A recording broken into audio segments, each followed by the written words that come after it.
और मैं ही हनुमान हूं। जो राम और भोले बाबा में फर्क करते हैं, जो ये सोचते हैं कि राम अलग हैं और बाबा भोले बाबा अलग हैं, वे अज्ञानी हैं। और जो मेरा भक्त है और भगवान राम का विरोधी है, वो मुझे कभी प्रिय नहीं है। और जो राम का भक्त है और शिव का विरोधी है, तो राम जी को वो भी भक्त प्रिय नहीं है। तो ध्यान देना, शत्रुघ्न जी ने केवल एक बार ब्रह्मास्त्र का प्रयोग किया है। तीनों भाई के नामकरण हुए, चौथे भाई का नामकरण हुआ। अब ध्यान देना, यहां पर बड़ी गड़बड़ी हो गई। मानसकार यदि ध्यान से इस बात को पढ़ें तो यहां गड़बड़ी है। क्यों? राम जी का नाम रखा, बहुत अच्छी बात है। श्री भरत जी का नाम रखा, बहुत अच्छी बात है। लेकिन शत्रुघ्न जी का नाम रखा, लक्ष्मण जी का नाम नहीं रखा। बाद में लक्ष्मण जी का नाम रखा। तो महाराज पहले तो लक्ष्मण जी का नाम होना था, फिर शत्रुघ्न का। आगे क्या लिखा? लक्षण धाम राम प्रिय, सकल जगत आधार, गुरु वशिष्ठ ते ही राखा, लक्ष्मण नाम उदार। तो लक्ष्मण जी का नाम बाद में क्यों लिखा?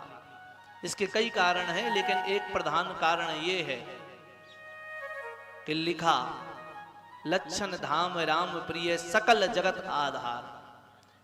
सकल जगत आधार। लक्ष्मण जी शेष नाग के अवतार है और उन्हीं पर पृथ्वी मैया विराजमान है। ध्यान देना, उन्हीं पर पृथ्वी विराजमान है। और ध्यान देना, चौपाइयों का आधार क्या होता है? दोहा। हम कहते हैं फलाने दोहे क्रमांक की फलानी चौपाई, तो चौपाइयों का आधार क्या है? दोहा। इसीलिए रखा, इसीलिए दोहे में लक्ष्मण जी का नाम रखा। दूसरी बात, लक्ष्मण जी जगत के आधार हैं, इसीलिए इनका नामकरण बाद में किया। तीसरी बात, क्योंकि लक्ष्मण जी दयालु हैं और शत्रुघ्न जी कुछ तेज हैं। लक्ष्मण जी दयालु हैं और शत्रुघ्न जी कुछ तेज हैं।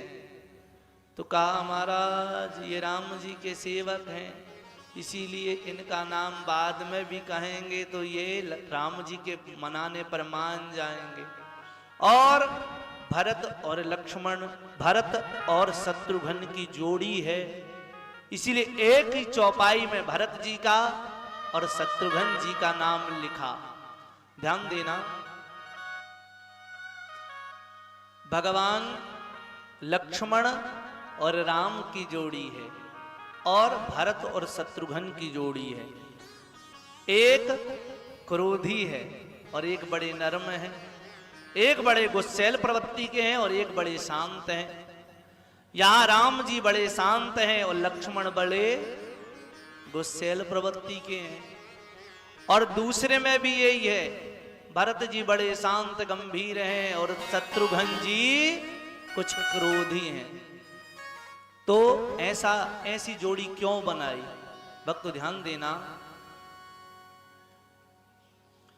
जब किसी की आप शादी आदि के लिए लड़की देखने जाते हैं या लड़का देखने जाते तो हैं, तो लड़की देखने जाओ चाहे लड़का देखने जाओ, यदि लड़की कुछ तेज होती है तो हम लड़का सीधा देखते हैं। क्यों? लड़का सीधा होगा, हमारी बच्ची की गृहस्थी अच्छी रहेगी। और यदि लड़का सीधा हो तो हम कहते कुछ लड़की होशियार मिल जाए तो हमारा परिवार सही साठ चलता रहे। अब क्यों देखते हैं? और वैसे लड़के तो बड़े सीधे होते ही हैं, लड़के बड़े सीधे होते हैं। और ना भी हो तो हमारी मैया लोग सीधा कर देती हैं। कैसे? पहली रोटी खिला खिला के। पहली रोटी किसकी होती है? गाय की। और जब गाय की रोटी पति को खिलाएंगे तो पति अपने आप सीधा हो जाएगा। तो मैया लोग सीधा कर लेती हैं। ध्यान देना, नामकरण हुआ। आगे भगवान गुरुकुल पढ़ने गए। ध्यान देना, भगवान को पढ़ने की क्या जरूरत है, जिनके रोम रोम में वेद पुराण आदि बसे हुए हैं, श्वास जिनकी श्वास पुराणों को गाती है, वेदों को गाती है, जिनकी सांसों से पुराणों का प्रागट्य हुआ है, वेदों का प्रागट्य हुआ है, ऐसे भगवान पढ़ने जा रहे हैं। क्यों जा रहे हैं? भगवान इसलिए पढ़ने जा रहे हैं, भगवान शिक्षा दे रहे हैं कि प्रत्येक प्राणी को पढ़ना जरूरी है। पढ़ने का मतलब ये बस नहीं कि किताबी ज्ञान, सांसारिक ज्ञान होना भी जरूरी है। और किताबी ज्ञान तो आप किताबों से ले ही लेते हैं, लेकिन संस्कार भी बहुत जरूरी हैं।